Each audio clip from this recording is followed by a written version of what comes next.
9h11, j'ai envie de vous dire à table, mais c'est vrai qu'on va parler gastronomie, même si c'est un peu tôt, mais avec Loïc Ballet, c'est toujours une belle découverte. On va franchir le Rhin, pas avec Monsieur de Turenne, non, mais avec votre triporteur, parce que l'Allemagne, c'est quand même le deuxième pays le plus étoilé d'Europe. Hein. Deuxième pays le plus 300, étoilé d'Europe, 300 étoiles quand même, 11 restaurants ont 3 étoiles au guide Michelin, qui est quand même le Saint Graal. Donc c'est quand même... attention, faites pas le matériel...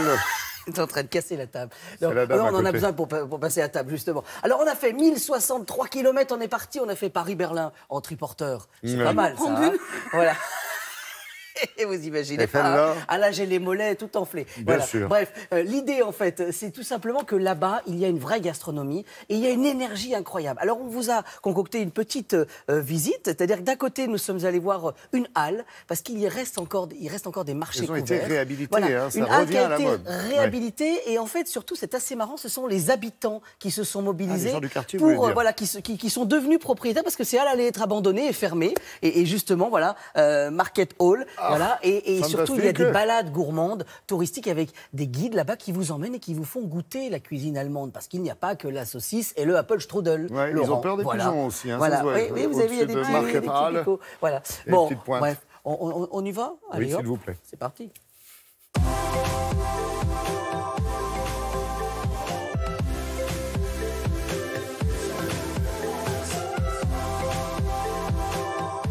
Et alors là, on se dit qu'on ne devrait pas mourir de faim, Stéphano, c'est ça?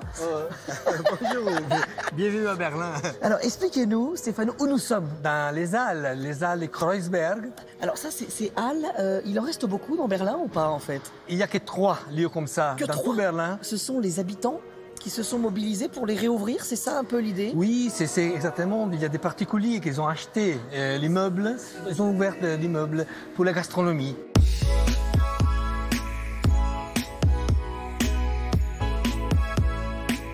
Première étape, les fromages de Yanni et les fromages allemands. Bonjour Yanni. Bonjour. Bonjour. Ah, vous parlez un petit peu français? Un petit peu. Ah, il y a beaucoup de fromages en Allemagne? Oui, il y a beaucoup de fromages en Allemagne. Mais les nôtres, que vous voyez devant vous, sont tous au lait cru. En France aussi, on défend les fromages crus, c'est important ça. Pour nous, c'est la meilleure des qualités. En France, pour dire bonne qualité, on dit Dutch qualité. Et nous, on dit qualité française. Alors justement, ça, celui-ci vient du nord de l'Allemagne, c'est ça? Tenez, vous allez goûter ça. Il faut le faire fondre sous la langue. Il y a un goût de noix et de crème. Vous savez quoi, moi j'aime tout, je crois que j'achète tout. Alles einpacken, die nehmen alle. Pas de problème. 60 € et vous aurez tout. Et une des spécialités ici, ce sont les Berliner Buletten, des boulettes berlinoises. Une spécialité arrivée dès le XVIIe siècle avec des certains huguenots. Et depuis, les Berlinois en sont fous. Bon, enfin ça c'est pour le déjeuner, hein. Pour le dîner, c'est plus conséquent.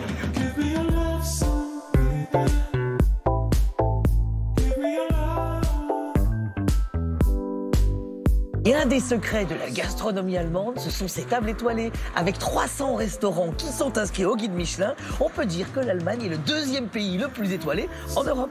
Et justement, là, on a rendez-vous avec un chef, une étoile. Bon, Andreas, en Allemagne, ça veut dire quelque chose, avoir une étoile? C'est vrai qu'en Allemagne, c'est pas comme en France. Les étoiles ont moins d'importance pour les clients. On m'a dit qu'en Allemagne, les plats sont toujours très généreux. En table gastronomique, est-ce que c'est pas difficile de se faire comprendre au départ, en fait?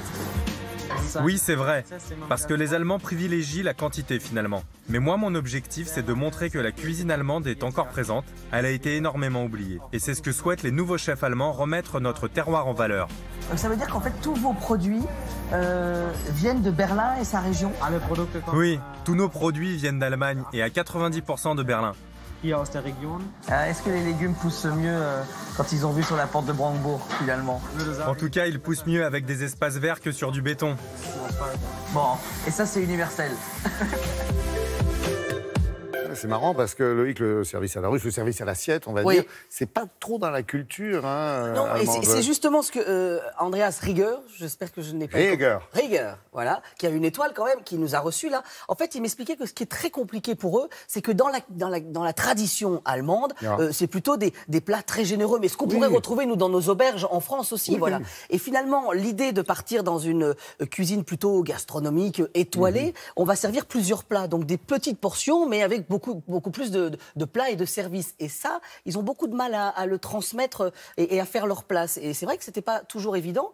Et ce qui est assez intéressant aussi avec Andreas, c'est que c'est un chef qui assume et qui joue le terroir allemand. C'est-à-dire que souvent, on doit le dire, la gastronomie française est souvent une référence au niveau mondial. Et souvent, en fait, c'était la cuisine des ersatz pendant des dizaines d'années après la guerre. Exactement. Et l'idée, en fait, c'est qu'on est justement loin de ces ersatz. Voilà. C'est-à-dire que chez lui, on ne va pas trouver un foie gras qui est vraiment une tradition française. Et lui, il va servir d'autres choses. Voilà, parce qu'il y a quand même il y a la forêt noire, il y a plein de choses là-bas. Le terroir est assez riche. On peut aller jusqu'à la mer du Nord, où là-bas, il y a des poissons merveilleux. Bref, donc il y a vraiment un terroir et un garde-manger. Et c'est important de le souligner. Voilà, de faire cette petite virée en Allemagne pour saluer nos amis, nos cousins de l'autre côté de l'Outre-Rhin. Voilà. Voilà. Eh ben merci. Vous avez gagné votre pari. Ça nous a donné faim. Merci beaucoup.